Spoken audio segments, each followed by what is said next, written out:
હા, એક ગઈકાલે કોક કે મને પૂછ્યું હતું કે આપણે આ રેકોર્ડિંગ કરેલું લેક્ચર જોવા નથી મળતું. મને નામ ભૂલાઈ ગયું છે. પણ એ જે છે ને તમને આપણે કોઈ પણ મીટિંગ કે જે હશે એ મીટિંગમાં નીચે જે કન્વર્ઝેશન થયેલા હોય, બરાબર છે, એ કન્વર્ઝેશન્સમાં તમને એ બતાવશે મિનિટ્સ, આખું રેકોર્ડિંગ. આપણે કેમ ચેટ હિસ્ટ્રીમાં, સોરી, જે પોસ્ટની અંદર આપણે જે મેસેજની આપલે કરતા હોય, કારણ કે ઘણા ખાલી લખ્યું હતું અવાજ નથી આવતો ને એવું બધું, તો એ બધા જે મેસેજીસ હોય એ મેસેજીસમાં વચ્ચે કોઈક જગ્યાએ રેકોર્ડિંગ પડેલું હશે. અને મેં જસ્ટ એક પર્ટિક્યુલરલી 2 દિવસનું, એટલે કે સોમવાર અને મંગળવાર બંનેના વિડીયો ઉપર પોસ્ટ અસાઇનમેન્ટની જે છે એમાં મૂકી દીધેલું છે. એમાં કોલ એવું ટેબ લખેલું છે, કોલ, CALL, બરાબર છે, બંને મૂકી દીધેલા છે. પણ એવું દરેક વખતે મૂકવું ડિફિકલ્ટ થશે અને એ ખબર પણ નહીં પડે, કારણ કે એમાં કોલ ખાલી લખેલો આવે છે, ટાઈમ કે તારીખ કે આ તારીખનો વિડીયો છે કે એવું કશું લખેલું આવતું નથી. એટલે શક્ય હોય ત્યાં સુધી પોતાની રીતે જ તમે જે ચેટિંગ હિસ્ટ્રી, આપણે જે પોસ્ટ હોય છે, પોસ્ટની અંદર જે કન્વર્ઝેશન થયેલા હોય એની અંદર રેકોર્ડિંગ પડેલો હશે, બરાબર છે, એ રેકોર્ડિંગ જોઈ લેજો એટલે તમને ખ્યાલ આવી જશે. હવે આજે આપણે આગળ વધીએ નેક્સ્ટ પોઈન્ટ પર.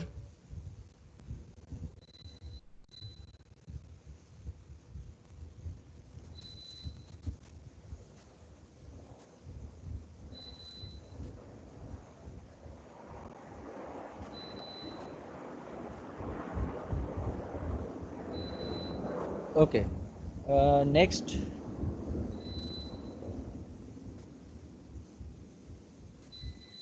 is again an example which is similar to a discrete metric.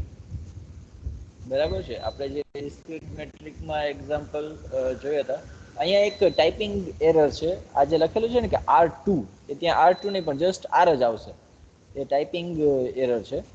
આ જે એક્ઝામ્પલ છે ડિસ્ક્રીટ મેટ્રિક જે જોયું હતું આપણે, કે બે વેલ્યુઝ, 2 પોઈન્ટ એક્સ અને વાય જો સરખા હોય તો બંનેની વેલ્યુ 0, અધરવાઇઝ વેલ્યુ 1 લેતા હતા. એ 1 ને બદલે square root of x² + y² એવું લે છે. અને અહીંયા જે ટેકનિક, એટલે આ એક્ઝામ્પલ સોલ્વ કરવામાં ટેકનિક છે એ આગલા એક્ઝામ્પલ જેવી જ આવશે, જે સ્ક્વેર રૂટ ઓફ એક્ઝામ્પલ હતો ને એના જેવી જ. પણ અહીંયા બંને વસ્તુ કમ્બાઈન કરી દીધેલી છે. બંને વસ્તુ મીન્સ એક સ્ક્વેર રૂટ વાળું પણ એપ્લાય કરવાનું છે, અને સાથે સાથે આપણે જે ડિસ્ક્રીટ મેટ્રિકમાં અલગ અલગ કેસીસ જોયા હતા એ કેસીસ પણ એપ્લાય કરવાના થશે, બરાબર છે. એટલે એ રીતે અહીંયા થોડુંક ટ્રિકી થશે, બંને વસ્તુ કમ્બાઈન કરી દીધેલી છે એટલા માટે. એટલે આ એક્ઝામ્પલ તમે તમારી રીતે ટ્રાય કરજો. જો ન થાય તો આપણે ડિસ્કસ કરશું સોમવારે, બરાબર છે. 2-3 દિવસ ટ્રાય કરો તમે. નેક્સ્ટ, હા, the set x is equals to c close interval 0 1 consisting of all real valued continuous functions defined on close interval 0 1 with the function d given by this. D of f comma g is equals to integration 0 to 1 modulus of f of x minus g of x dx, and f comma g belongs to C0 and is a metric space. Okay, આને થોડુંક સમજીએ આપણે.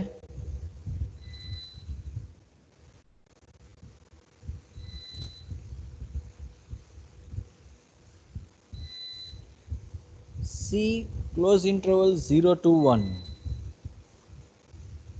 બરાબર છે. C close interval 0 to 1, આ જે છે એ this is equals to the set of all f from close interval 0 to 1 to real line R such that f is continuous.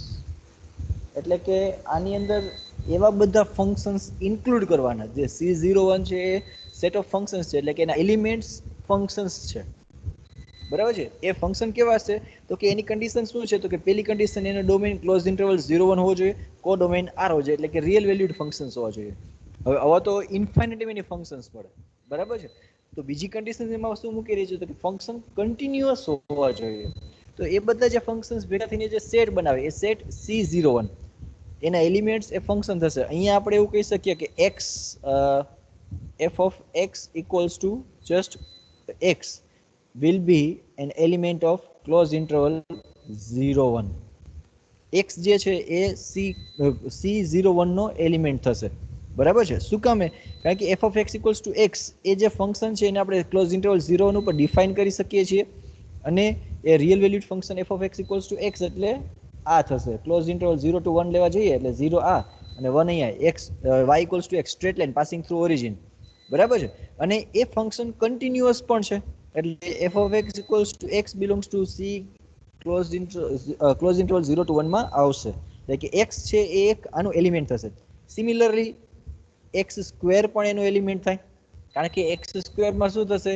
A parabola આપશે, બરાબર છે. x cube, x raise to 4 આ બધા જ elements C01 માં આવશે. In general x raise to n આ જે છે એ C01 માં આવશે. પછી બીજા જોવાયેલા એલિમેન્ટ હોય તો sin x પણ C01 માં આવશે, cos x એ પણ C01 માં આવશે. એવી રીતે ટ્રિગોનોમેટ્રિક ફંક્શન્સ પણ C01 માં આવશે, બરાબર છે. લોગેરિધમિક ફંક્શન, એક્સપોનેન્શિયલ ફંક્શન, આ બધાના કોમ્બિનેશન, આ દરેક વસ્તુ ક્લોઝ ઇન્ટરવલ C01 માં આવશે, કારણ કે આ બધા ફંક્શન ક્લોઝ ઇન્ટરવલ 01 ઉપર ડિફાઇન થઈ શકે છે, એને ડોમેઇન તરીકે કન્સિડર કરી શકે છે. સોરી, લોગેરિધમિક નહીં આવે, સોરી, કારણ કે 0 પાસે ઇન્ફિનિટી વેલ્યુ આવશે ને, એટલે લોગેરિધમિક ફંક્શન C01 માં નહીં આવે log x, કારણ કે log 0 ની વેલ્યુ ઇન્ફિનિટી થઈ જાય. 0 આપણે ક્લોઝ ઇન્ટરવલ લીધું છે એટલે 0 ડોમેઇનમાં આવશે, એટલે log x ના ડોમેઇનમાં ક્લોઝ ઇન્ટરવલ 01 નહીં, એટલે આ જે છે this doesn't belongs to C01. એક 0 પાસે તકલીફ પડશે, હા, C ઓપન ઇન્ટરવલ 01 માં આવશે, એમાં કોઈ તકલીફ નહીં, કારણ કે log x નો ગ્રાફ જે છે 0 થી 1 માં આ રીતે મળશે નીચેની સાઈડ, બરાબર છે. એટલે એ log C ઓપન ઇન્ટરવલ 01 માં આવશે, પણ ક્લોઝ ઇન્ટરવલ 01 માં નહીં આવે. So this all thing is about C01.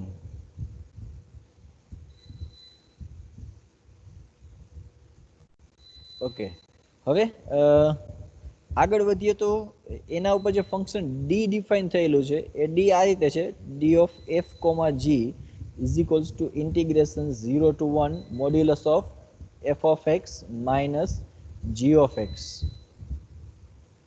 અને d of x.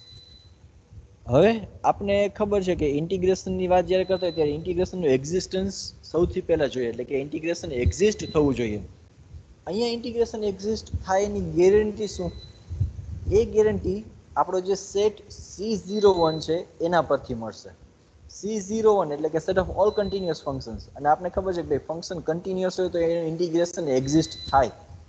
એવું શું કામે? ફંક્શન કન્ટિન્યુઅસ હોય તો એનું ઇન્ટિગ્રેશન એક્ઝિસ્ટ થાય એવું શું કામે કહી શકાય? કોઈ કહી શકશે એનો જવાબ? ફંક્શન કન્ટિન્યુઅસ હોય, પોતાનો અવાજ અનમ્યુટ કરીને જવાબ આપી શકશે કોઈ વ્યક્તિ?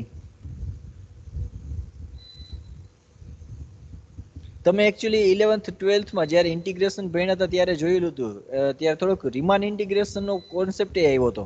સમ અને ઇન્ટિગ્રેશનને લિમિટ ઓફ સમ તરીકે લખતા હતા, ત્યાં આ વસ્તુ આવી હતી. કન્ટિન્યુઅસ સતત વિધેય હોય હંમેશા સંકલનીય હોય. કોઈ કહી શકશે? ઓકે, કશો વાંધો નહીં, હું જ જવાબ દઈ દઉં. ઇન્ટિગ્રેશન જે છે, બરાબર છે, એ ઇન્ટિગ્રેશન એક્ઝિસ્ટ થાય એનો મિનિંગ શું થાય? ધારો કે આપણે એમ લખીએ integration a to b f of x dx it exist, એનો મિનિંગ શું થાય? એનો મિનિંગ એવો થાય કે આના બરાબર કોઈ ફાઇનાઇટ ટર્મ, ફાઇનાઇટ વેલ્યુ એમ મળે છે. ટૂંકમાં એ ઇન્ફિનિટી તરફ નથી જતો, અથવા તો ઇન્ફિનિટી થતું નથી, બરાબર છે. જો એવું થતું, ઇન્ફિનિટી થતું હોય તો એ એક્ઝિસ્ટ નથી એવું કહી શકાય, બરાબર છે. પણ જો એની ફાઇનાઇટ વેલ્યુ મળતી હોય તો એ ફાઇનાઇટ વેલ્યુ મળતી હોય તો એ ઇન્ટિગ્રેશન એક્ઝિસ્ટ થાય એવું કહેવાય. હવે ઇન્ટિગ્રેશન જે છે, બરાબર છે, એ integration a to b f of x dx એ આપને શું આપે? a થી b સુધીનો કોઈ પણ ફંક્શન f of x અને x એક્સિસ એની વચ્ચેનો એરિયા આપશે, બરાબર છે. ફંક્શન a થી b f of x a થી b એનો એરિયા આપશે. ઘણાને મગજમાં પ્રશ્ન થાય કે આપણે આ ફંક્શન f of x તો જનરલી એરિયા તો ફાઇનાઇટ જ આપતું હોય, તો ફાઇનાઇટ વેલ્યુ તો આપણે એ મળવાની છે જ ને, કારણ કે એરિયા આપણે ફંક્શન એફ ઓફ એક્સ લઈએ તો ફાઇનાઇટ જ મળે છે, એવું જરૂરી નથી. ફોર એક્ઝામ્પલ ઇન્ટિગ્રેશન કેલ્ક્યુલેટ કરતા હોય, integration 0 to 1 log x dx, તો અહીંયા જે ટર્મ મળશે એ 1 અહીંયા છે અને એનો ગ્રાફ આ રીતે મળશે. હવે એક્સ એક્સિસ અને આ ગ્રાફ આગળ ને આગળ અહીંયા જાય છે, એ ઇન્ફિનિટી તરફ જાય છે, એનો એરિયા ક્યારેય ફાઇનાઇટ નહીં થાય, કારણ કે આ વસ્તુ ઇન્ફિનિટી તરફ જાય છે, બરાબર છે. એટલે આ લિમિટ એક્ઝિસ્ટ ના પણ થાય, બરાબર છે. એટલે એ ઇસ્યુ થશે. એટલે લિમિટ દરેક વખતે એક્ઝિસ્ટ થાય એવું જરૂરી નથી, પણ આપણે અહીંયા કન્ટિન્યુઅસ ફંક્શન લીધું છે અને ક્લોઝ ઇન્ટરવલ 0 1 ઉપર લીધેલું છે, ઓપન ઇન્ટરવલ 0 1 ઉપર નહીં, ક્લોઝ ઇન્ટરવલ 0 1 ઉપર કન્ટિન્યુઅસ ફંક્શન લીધેલું છે. તો એના માટે શું થશે, તો કે સોરી અહીંયા એ અને અહીંયા બી એના ઉપર ફંક્શન કન્ટિન્યુઅસ છે, એટલે એ થી શરૂ કરીને બી સુધી એ કન્ટિન્યુઅસલી આગળ વધશે. હા, બની શકે છે કે ઉપર નીચે આ રીતે ગમે ત્યાં જાય, પણ એ થી બી સુધી એનો ગ્રાફ આખો કન્ટિન્યુઅસ હશે, બરાબર છે. અને એ પોઈન્ટ પાસે વેલ્યુ મળે છે, એ જે વેલ્યુ મળશે એટલા માટે અહીંયા ફંક્શનનો જે એરિયા મળશે એ એરિયા ફાઇનાઇટ મળશે. log x ના ગ્રાફમાં શું થતું હતું કે આપણી પાસે 0 પાસે એની એક્ઝિસ્ટન્સ નથી, 0 પાસે એ ફંક્શન ડિફાઇન થયેલું નથી, એટલે ત્યાં ગ્રાફ ઇન્ફિનિટી તરફ જતો હતો. અહીંયા એવું નથી થતું, અહીંયા એ પાસે અને બી પાસે બંને પાસે ફંક્શનની ફાઇનાઇટ વેલ્યુ છે, કારણ કે ફંક્શન ક્લોઝ ઇન્ટરવલ 0 1 ઉપર ડિફાઇન થયેલું છે અને કન્ટિન્યુઅસ છે, એટલે એનો એરિયા ફાઇનાઇટ મળશે, બરાબર છે. એટલે અહીંયા ઇન્ટિગ્રેશન એક્ઝિસ્ટ થશે.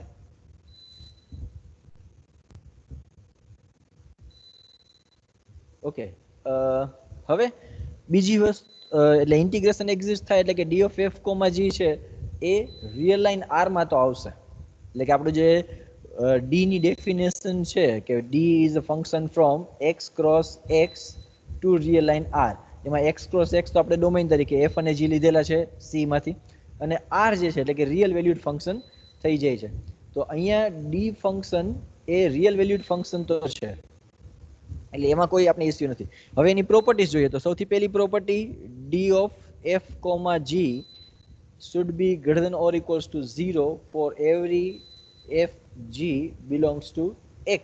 x એટલે અહીંયા c close interval 0 to 1, બરાબર છે. એટલે કે d ની વેલ્યુ હંમેશા નોન નેગેટિવ થવી જોઈએ. હવે એક રિઝલ્ટ કદાચ તમને ખબર છે કે નહીં મને ખબર નથી, એ હું જરાક એક રિઝલ્ટ લખું અહીંયા. if f is greater than or equals to 0 then integration of f is also greater than or equals to 0. આવું એક રિઝલ્ટ તમને કદાચ ખ્યાલ હોય તો ખ્યાલ છે કોઈને? નહીતર હું સમજાવું કે આવું શું કામે થાય.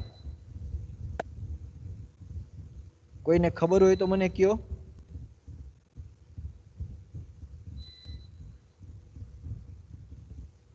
ઓકે, કશો વાંધો નહીં, આપણે જોઈએ કઈ રીતે આ રિઝલ્ટ આવે છે. f greater than or equals to 0 એનો મીનિંગ શું થાય? એનો મીનિંગ એવો થશે કે f of x is greater than or equals to 0 for every x belongs to domain D. એટલે કે એના ડોમેઇનનું કોઈ પણ પોઈન્ટ મૂકો, ફંક્શનની વેલ્યુ હંમેશા પોઝિટિવ જ રહે છે, એ વેલ્યુ ક્યારેય નેગેટિવ નથી થતી, બરાબર છે. ફંક્શનની વેલ્યુ હંમેશા પોઝિટિવ રહે છે. હવે જ્યારે આપણે ફંક્શનનો ગ્રાફ ડ્રો કરશું, બરાબર છે, એક્સ એક્સિસ વાય એક્સિસ, હવે આ જે ફંક્શન એફ ઓફ એક્સ છે એ એફ ઓફ એક્સ નો ગ્રાફ ડ્રો કરીએ તો એ ગ્રાફ ક્યારેય એક્સ એક્સિસ ના નીચેના ભાગમાં આવશે નહીં આવે. કારણ કે એક્સ એક્સિસ ની નીચે જ્યારે આપણે જઈએ ત્યારે વાય નેગેટિવ થાય, એટલે કે એફ ઓફ એક્સ નેગેટિવ થાય. Y equals to F of X લઈએ તો એ નેગેટિવ થાય એક્સ એક્સિસ ના નીચેના ભાગમાં, પણ ફંક્શન તો પોઝિટિવ છે, સોરી નોન નેગેટિવ છે. F of X is greater than or equals to 0 છે. પોઝિટિવ અને નોન નેગેટિવ વચ્ચેનો ડિફરન્સ શું? કોઈ કહી શકશે?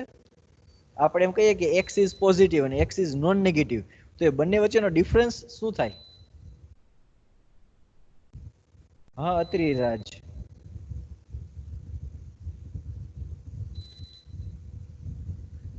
સર પોઝિટિવ માં આપણે 0 નો લઈ શકીએ અને નોન નેગેટિવ માં આપણે 0 ને લઈ શકીએ.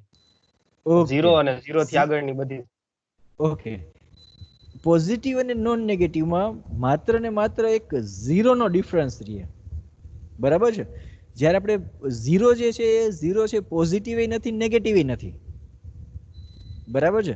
એટલા માટે આપણે એમ કહીએ કે ભાઈ x is positive, then x cannot be 0, but if we say that x is non negative તો x 0 હોઈ શકે છે. એટલે કે જ્યારે આપણે કહીએ કે x is પોઝિટિવ ત્યારે x is strictly greater than 0 આવશે, અને x is non negative કહીએ ત્યારે x is greater than or equals to 0 આવશે. આ એક 0 નો ડિફરન્સ છે, બરાબર છે, પોઝિટિવ અને નોન નેગેટિવમાં. ઓકે, અહીંયા f of x is greater than or equals to 0 એટલે કે નોન નેગેટિવ છે, તો એનો ગ્રાફ છે એ હંમેશા ઉપરની સાઈડ જ આવશે, બરાબર છે. હવે આપણે કોઈક બે પોઈન્ટ વચ્ચે, અહીંયા a છે અહીંયા b છે, એ b a અને b વચ્ચે ઇન્ટિગ્રેશન શોધીએ તો ઇન્ટિગ્રેશન શું આપશે? આ એરિયા, બરાબર છે. ફંક્શન પોઝિટિવ છે એટલે એ ફંક્શનનો ગ્રાફ એક્સ એક્સિસના ઉપરના ભાગમાં આવશે. હવે a થી b વચ્ચે આપણે ઇન્ટિગ્રેશન મેળવીએ તો એ એરિયા હંમેશા પોઝિટિવ જ આવશે. તો ઘણા મનમાં એવો વિચાર થાય કે સાહેબ એરિયા થોડોક નેગેટિવ થાય, એરિયા થોડોક નેગેટિવ થશે, પણ એ જે એરિયાના સેન્સમાં ઇન્ટિગ્રેશનને જ્યારે એરિયાના સેન્સમાં લેવામાં આવે છે ત્યારે, અને ખાલી ઇન્ટિગ્રેશનના ફોર્મમાં લેવામાં આવે છે ત્યારે બંનેમાં થોડોક ડિફરન્સ રહે છે. એ ડિફરન્સ કઈ રીતે રહે છે? એક એક્ઝામ્પલ આપું.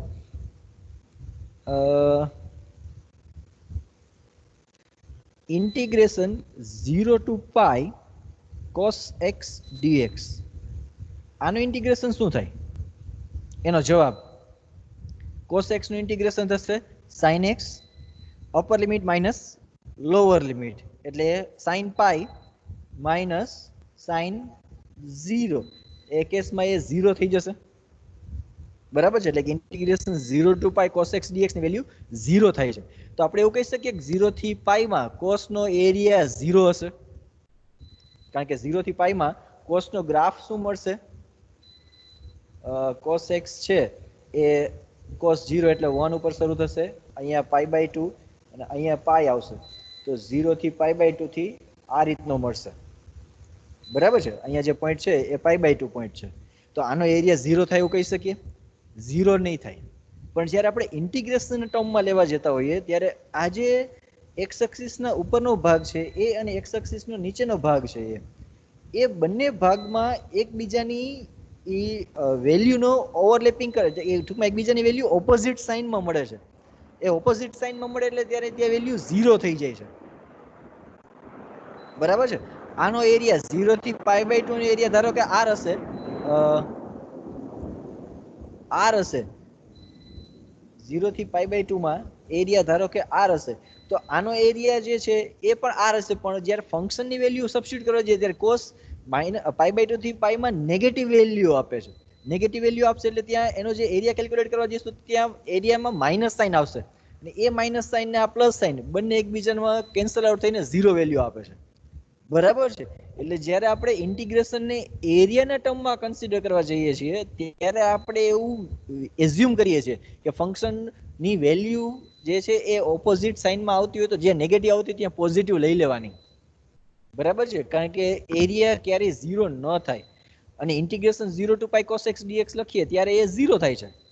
એટલે અહીંયા ઇન્ટિગ્રેશન 0 થાય છે એનો મિનિંગ એવો નથી કે એનો એરિયા 0 છે, પણ ત્યાં આપણે એવું કહી શકીએ કે એના જે એરિયાનો એરિયા છે જેમાં પોઝિટિવ પાર્ટ અને નેગેટિવ પાર્ટ બંને પાર્ટ એકબીજા સામે કેન્સલ આઉટ થઈ જાય છે, બરાબર છે.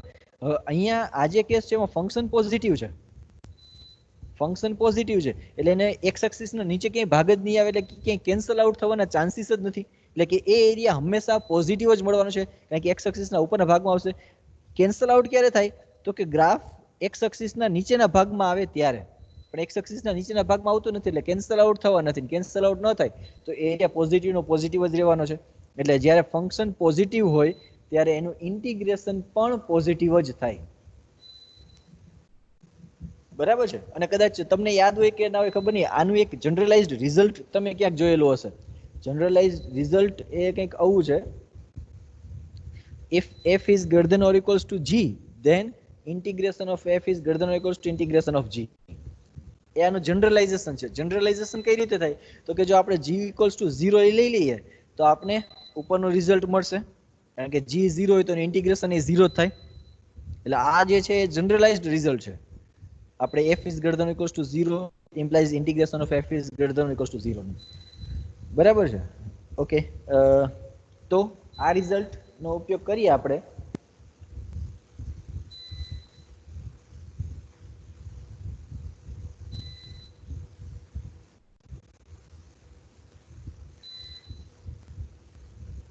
તો આપણે અહીંયા એવું કહી શકીએ કે d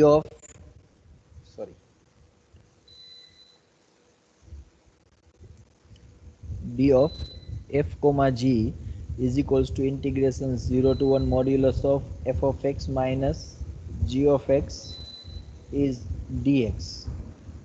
This is greater than or equals to 0 because modulus of f of x minus g of x is always greater than or equals to 0. Modulus માં છે એટલે value greater than or equals to 0 થશે.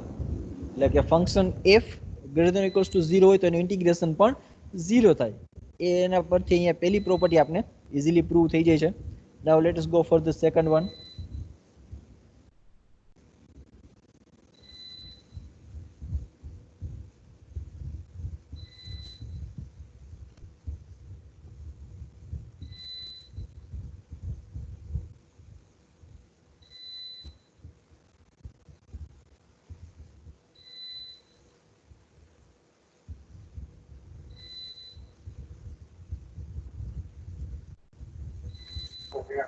Hello sir. હા sir તમારો અવાજ નથી આવતો. એ હા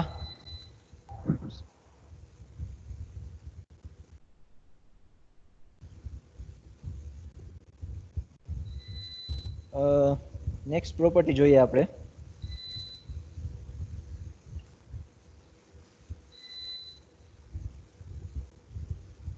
સેકન્ડ સેકન્ડ પ્રોપર્ટી શું કહે છે તો કે if and only if condition d of f comma g is equals to 0 if and only if f is equals to g. બે ફંક્શન ઇક્વલ ક્યારે કહેવાય? અહીંયા આપણે f equals to g લખીએ છીએ તો બે ફંક્શન ઇક્વલ ક્યારે કહેવાશે તો કે જ્યારે બેથી બે ફંક્શનની વેલ્યુ દરેકે દરેક પોઈન્ટ પાસે સરખી હોય. એટલે કે f of x equals to g of x for every x belongs to close interval 0 to 1. બરાબર છે. ક્લોઝ ઇન્ટરવલ 0 to 1 દરેકે દરેક પોઈન્ટ પાસે વેલ્યુ સરખી થતી હોય તો ફંક્શન સરખા થશે. હવે એ જોઈએ કઈ રીતે પ્રૂવ થશે. d of f comma g is equals to, by definition it is integration from 0 to 1 modulus of f of x minus g of x dx and that is equals to 0. બરાબર છે, કારણ કે d of x equals to આપણે 0 consider કરવાનું છે. Now this implies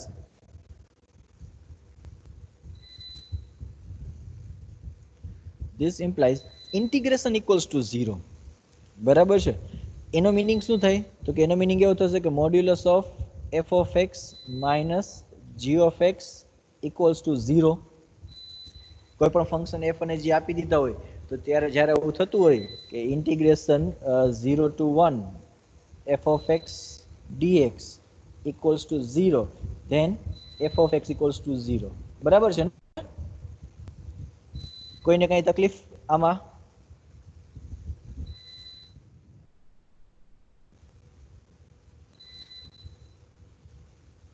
છે કોઈને તકલીફ? કારણ કે મને છે આવું ઇન જનરલ સાચું નથી.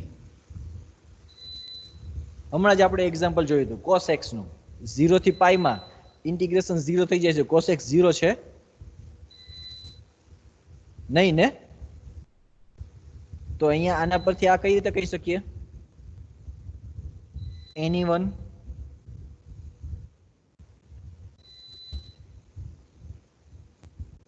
કહી શકશે કોઈ?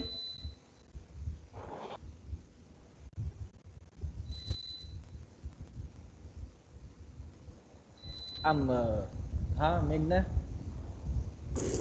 સર ઓલી બાજુ એનું વિકલન 0 થઈ જાય એટલે. સોરી, ઓલી બાજુ એનું વિકલન 0 થઈ જાય. આમાં વિકલન કઈ રીતે આવશે બેના? આપણે કોઈ ધારો કે 1 નું આપણે ઇન્ટિગ્રેશન કરી તો એનો આન્સર x આવે તો એનું ડેરિવેટિવ કરી તો ઈ જ આવે.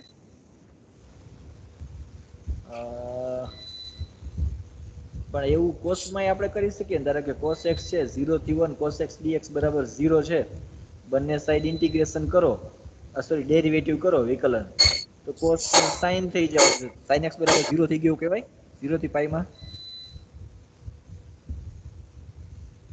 ખ્યાલ આવે છે હું જે કહેવા માંગુ છું એ?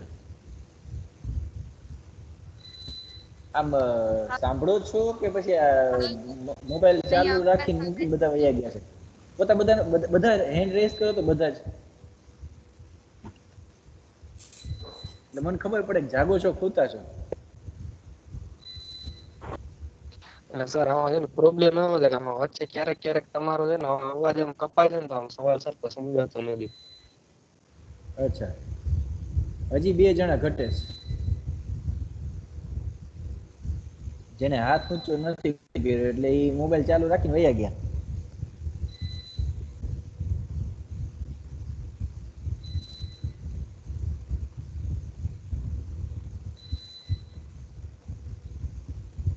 ઓકે, એમને ખ્યાલ નથી આવતો લાગતો કે હેન્ડ રેઝ કઈ રીતે કરવું. કશો વાંધો નહીં, હાથ રાખી દો, ડાઉન કરી દો. એમને ચેટ બોક્સમાં હેન્ડ રેઝ કરી દો છે. સરસ. સર હા સર હા બોલો. એફએક્સ અને જીએક્સ ની બંનેની વેલ્યુઝ હું સોનક અહેમદ બોલું છું.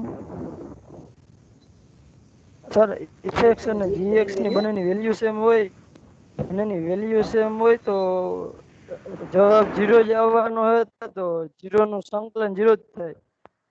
fx અને gx ની વેલ્યુ સેમ છે એવું આપણે પ્રૂવ કરવું છે. fx ઇક્વલ્સ ટુ gx થાય એવું પ્રૂવ કરવું છે, એવું આપેલું નથી. અત્યારે મારો પ્રશ્ન શું છે તો કે આપણે આજે integration 0 to 1 f of x dx કરીએ ઇક્વલ્સ ટુ 0 હોય તો f of x બરાબર 0 થાય એવું કહી શકાય? મારો પ્રશ્ન એ છે. Okay sir. 0 to 1 ને બદલે a થી b ઇન જનરલ કોઈ પણ માટે. અને એવું ના થાય એનું એક કાઉન્ટર એક્ઝામ્પલ આપું છું કે ભાઈ integration 0 to pi cos x dx છે, તો એનું ઇન્ટિગ્રેશન 0 થઈ જાય છે, પણ cos તો 0 નથી થતું, તો અહીંયા શું કામે 0 થશે? અહીંયા 0 થવા પાછળનું ફરીથી સેમ રીઝન એ જ કે f of x minus g of x નું મોડ્યુલસ કન્સિડર કરવામાં આવેલું છે. મોડ્યુલસ ફંક્શન પોઝિટિવ છે, બરાબર છે? એટલે આ જે કન્ડિશન હતી f of x minus g of x માં, એમાં એક વધારાની કન્ડિશન આપણે એડ કરીએ, f is greater than or equals to 0, તો ફંક્શન 0 થઈ જાય. ફંક્શન જ્યારે પોઝિટિવ હોય અને એનું ઇન્ટિગ્રેશન પણ 0 થતું હોય તો એ ફંક્શન 0 થઈ જાય. પોઝિટિવ છે, સોરી નોન નેગેટિવ છે અને ઇન્ટિગ્રેશન 0 થઈ જાય, મીનિંગ શું થાય તો કે એનો એરિયા 0 થઈ ગયો. ફંક્શન પોઝિટિવ છે એટલે એક્સ એક્સિસના ઉપરના ભાગમાં છે, ક્યારે નેગેટિવ નથી થતો. નેગેટિવ થાય તો ઓપોઝિટમાં જઈ, પોઝિટિવ નેગેટિવ ઓપોઝિટમાં જઈને 0 થઈ શકે છે. કોસમાં જેવું થાય છે એમ 0 થી π/2 માં જે વેલ્યુ મળે એવી જ વેલ્યુ એક્સ એક્સિસની નીચે π/2 થી π માં મળે છે, બરાબર છે? એટલે જ્યાં નેગેટિવ પાર્ટ આવતો હોય ત્યાં આપણે ઇન્ટિગ્રેશન 0 થવાના ચાન્સીસ છે, પણ પોઝિટિવ પાર્ટમાં ઇન્ટિગ્રેશન 0 થતો હોય એનો મીનિંગ શું થાય તો કે અહીંયા એરિયા 0 મળે છે, અને એરિયા 0 મળતો એવું ક્યારે બને? ફંક્શન પોતે 0 હોય તો જ. એક્સ એક્સિસ આખે આખું f of x equals to 0 means x axis, x axis થી x axis નો વચ્ચેનો એરિયા 0 થઈ જવાનો છે, બરાબર છે? એટલે અહીંયા ફંક્શન પોઝિટિવ છે એટલા માટે એ થશે 0, એટલે મોડ્યુલસ લેવા પાછળનું કારણ આ પણ છે. ઓકે, નાઉ ધીસ ઇમ્પ્લાઇઝ, હવે તો આગળ આપણે બધી આર્ગ્યુમેન્ટ આપી શકીએ કે f of x minus g of x અથવા તો ઇક્વલ્સ ટુ 0, બરાબર છે? and this implies f is equals to g. હવે આખી આર્ગ્યુમેન્ટને રિવર્સ ઓર્ડરમાં આપણે લઈ શકાય છે, કારણ કે આપણે ઇફ એન્ડ ઓનલી પ્રૂવ કરવાનું છે. એ જોઈએ જો f ઇક્વલ્સ ટુ g હોય, નીચેનો સૌથી last step f equals to g, તો એના પરથી આપણે એવું કહી શકીએ કે f of x equals to g of x. હા, કહી શકાય. બે ફંક્શન ઇક્વાલિટીની definition, just a definition. Now if f of x equals to g of x, then this modulus is going to be 0. અને જો મોડ્યુલસ 0 થતું હોય તો ઇન્ટિગ્રેશન એ 0 થાય, અને ઇન્ટિગ્રેશન 0 થતું હોય તો d of f, g equals to 0 થઈ જશે. એટલે અહીંયા આખી પ્રોસેસ આપણે કઈ બતાવી શકશું. Okay, next third condition symmetricity. એ તો ઓબ્વિયસ થઈ જશે.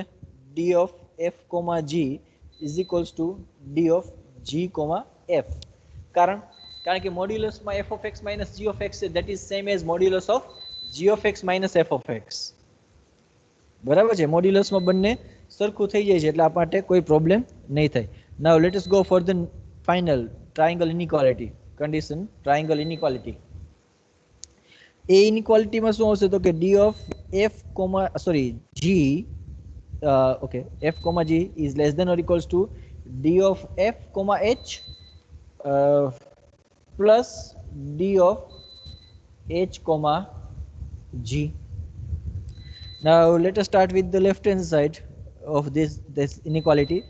D of f, g, that is equals to, by definition it is integration 0 to 1 modulus of f of x minus g of x dx.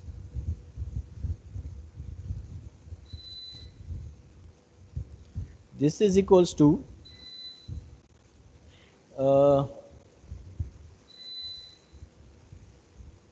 again we are using the same trick.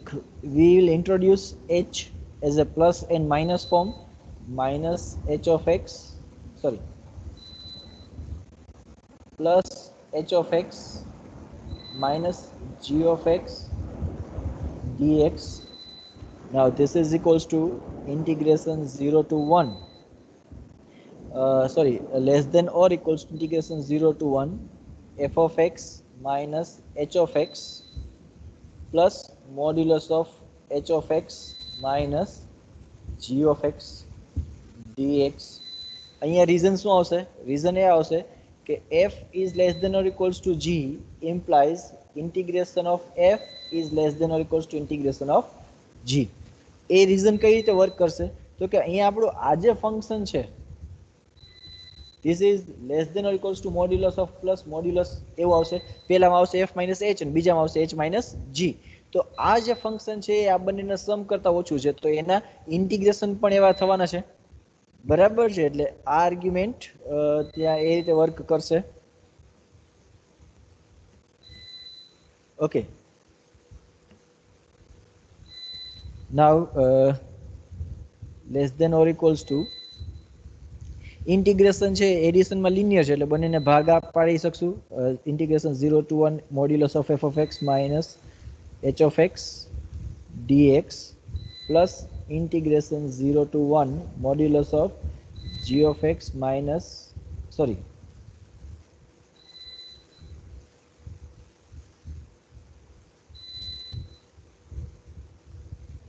h of x minus g of x dx,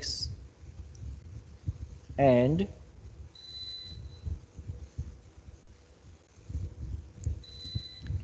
this is equals to d of f, h plus d of h, g. So here this satisfies the fourth condition. Therefore this term, this C01 is a metric space. ખ્યાલ આવ્યો બધાને કઈ રીતે આવે છે? હવે C01 જે છે એ set of all continuous functions છે. બરાબર છે, એ set of all continuous functions ને બદલે નેક્સ્ટ કન્ડિશન આપણે એવી મૂકીએ કે set of all differentiable functions. બરાબર છે, તો એ જે ડિફરન્શિયેબલ ફંક્શનનો સેટ મળશે એ સેટ આ ડી સાથે મેટ્રિક સ્પેસ બનશે? એ એક પ્રશ્ન છે કે આપણે અહીંયા શું કહીએ છીએ. ફરીથી આખી આર્ગ્યુમેન્ટ આપું. C01 એટલે આપણે શું લીધું તો કે set of all continuous functions on close interval 0 to 1. બરાબર છે.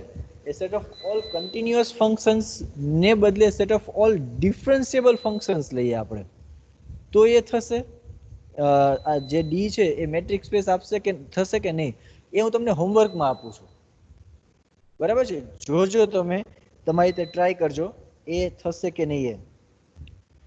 એ next example is again of the type in which we are given a metric space and we are going to define a new metric on the same set. એટલે કે x ઉપર એક metric તો આપી દીધેલો છે આપણે d, પણ આપણે એ x ઉપર બીજો metric d upon 1 plus d define કરીએ છીએ. બરાબર છે, એ d upon 1 plus d જે છે એ આગલા મેટ્રિકની મદદથી નવો ડિફાઇન થયેલો મેટ્રિક છે, અને એ મેટ્રિક પણ x ઉપર x સાથે મેટ્રિક સ્પેસ બનાવશે. બરાબર છે, આની પ્રૂફ ડિફિકલ્ટ નથી એટલી બધી. એક ટ્રાયંગલ ઇનઇક્વાલિટી છે, એ ટ્રાયંગલ ઇનઇક્વાલિટી હું જરા ડિસ્કસ કરી દઉં તમારી સાથે, બાકી તમે જાતે આ પ્રૂફ આપી શકશો. બરાબર છે, ઓકે. ટ્રાયંગલ ઇનઇક્વાલિટી જોઈએ તો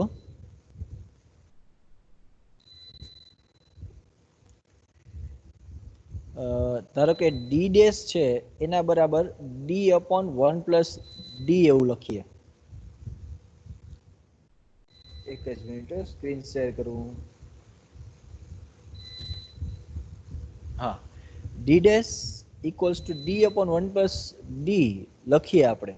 બરાબર છે, તો ટ્રાયંગલ ઇનઇક્વાલિટી જે પ્રૂવ કરવાની થાય એ કઈ રીતે થશે, તો કે D dash of X comma Y is less than or equals to D dash of X comma Z plus D dash of Z comma Y. આ રીતે પ્રૂવ કરવાની થશે. બરાબર છે, એની ડેફિનેશન એટલે કે એની વેલ્યુ સબસ્ટિટ્યુટ કરીએ તો આપણે પ્રૂવ શું કરવાનું થાય, તો કે D of X comma Y upon 1 plus d of x comma y is less than or equals to d of x comma z upon 1 plus d of x comma z plus d of z comma y upon 1 plus d of z comma y. આવું prove કરવાનું થાય. બરાબર છે, હવે એ prove કરવાની એક technique છે, એ technique આપણે જોઈએ કઈ રીતે પ્રૂવ થશે. તો કે ડી જે છે એ એક મેટ્રિક તો છે જ. બરાબર છે, એટલે એમાં તો ટ્રાયંગલ ઇનઇક્વાલિટી તો એની પાસે છે જ, તો એ ટ્રાયંગલ ઇનઇક્વાલિટી લખીએ આપણે તો એ કઈ રીતે મળશે, તો કે D of X comma Y is less than or equals to D of X comma Z plus D of Z comma Y. હવે આમાં બંને સાઈડ 1 એડ કરીએ આપણે, એનાથી કાંઈ ઇનઇક્વાલિટીમાં ફેર નહીં પડે.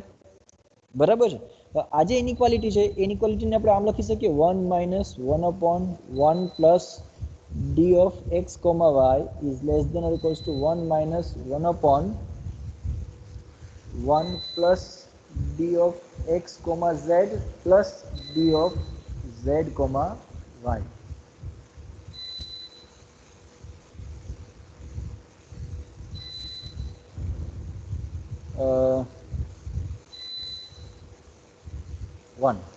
અને આ રીતે લખી શકીએ.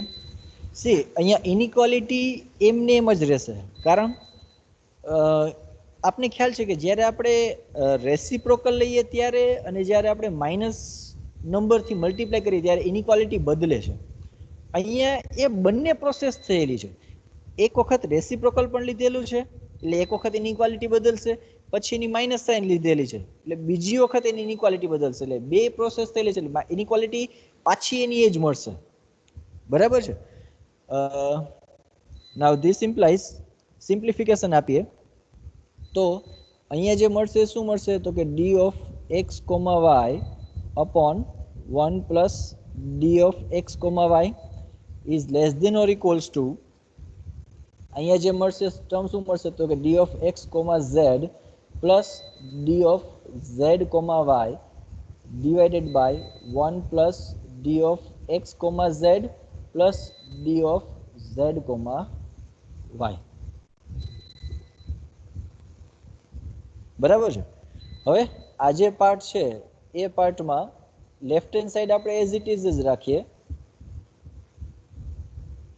અને રાઈટ હેન્ડ સાઈડમાં D of X comma Z divided by 1 plus D of X comma Z plus D of Z comma Y plus D of Z comma Y divided by 1 plus d of x z and z y.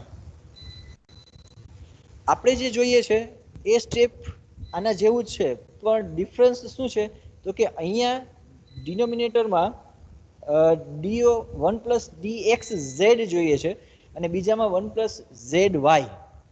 અહીંયા આપણે જે મળે છે શું છે તો કે 1 plus D X Z તો મળે છે, પણ એ સિવાય વધારાનું એક સ્ટેપ મળે છે D of Z comma Y, અને અહીંયા વધારાનું સ્ટેપ છે D of X comma Z છે.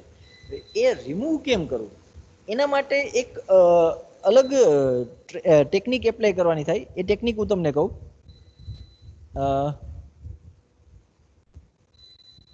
If we prove that 1 upon 1 plus d of x comma z plus d of z comma y is less than or equals to 1 upon 1 plus d of x comma z. જો આપણે એવું prove કરી દઈએ તો પેલા ભાગનો problem solve થઈ ગયો, કારણ કે ઉપર બંને side D of X comma Y થી મલ્ટીપ્લાય કરીએ તો ઇનઇક્વાલિટીમાં less than or equals to છે તો આ લેસ દેન ઇક્વલ્સ ટુ સાથે કામ કરશે. બરાબર છે, એટલે એ ત્યાં આપણો પ્રોબ્લેમ સોલ્વ થઈ જશે. અને સિમિલરલી અહીંયા આપણે એવું બતાવી દઈએ કે એક્સ કોમા ઝેડ ને બદલે એક્સ ઝેડ કોમા વાય, એટલે કે 1 upon 1 plus d of x comma z plus d of z comma y is less than or equals to 1 upon 1 plus d of z comma y. તો આપણા problems બંને solve થઈ જશે. બરાબર છે, અને આવું કઈ રીતે થશે એ કઈ રીતે થશે કોઈ કહી શકશે મને? હું અત્યારે જસ્ટ એક સિમ્પલી પેલો ભાગ પ્રૂવ કરવાનો ટ્રાય કરું છું. બરાબર છે, બધું રિમૂવ કરી દઉં.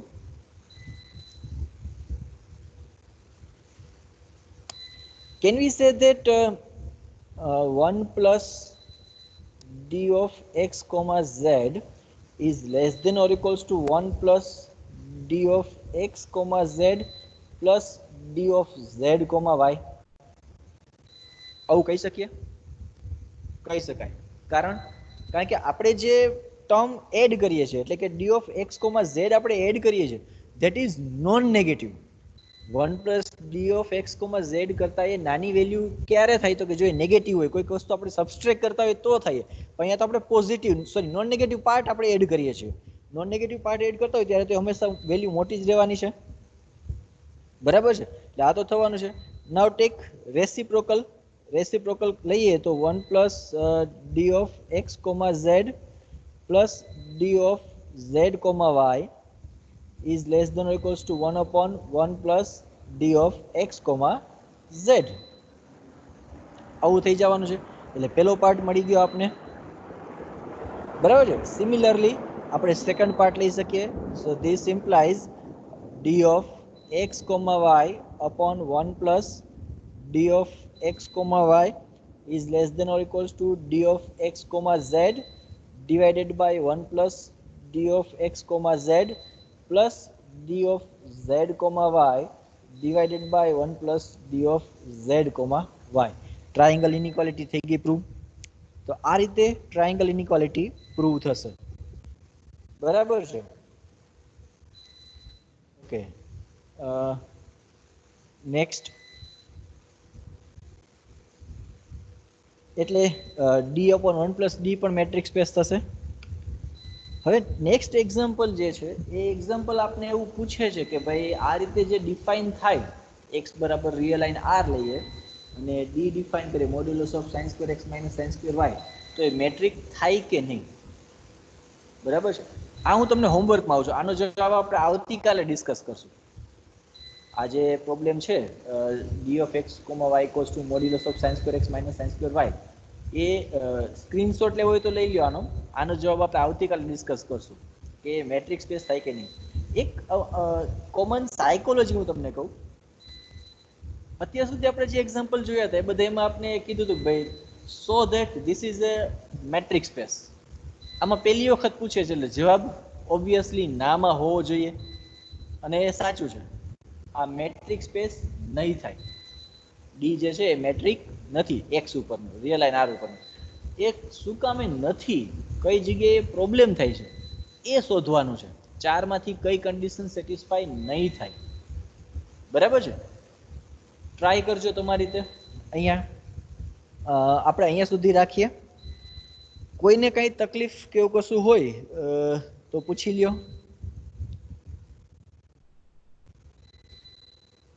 કોઈને કઈ તકલીફ?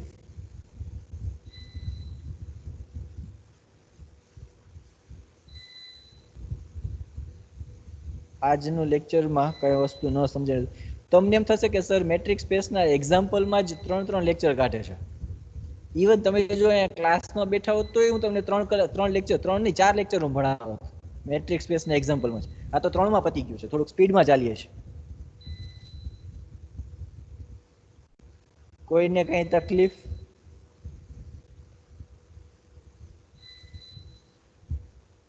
ઓકે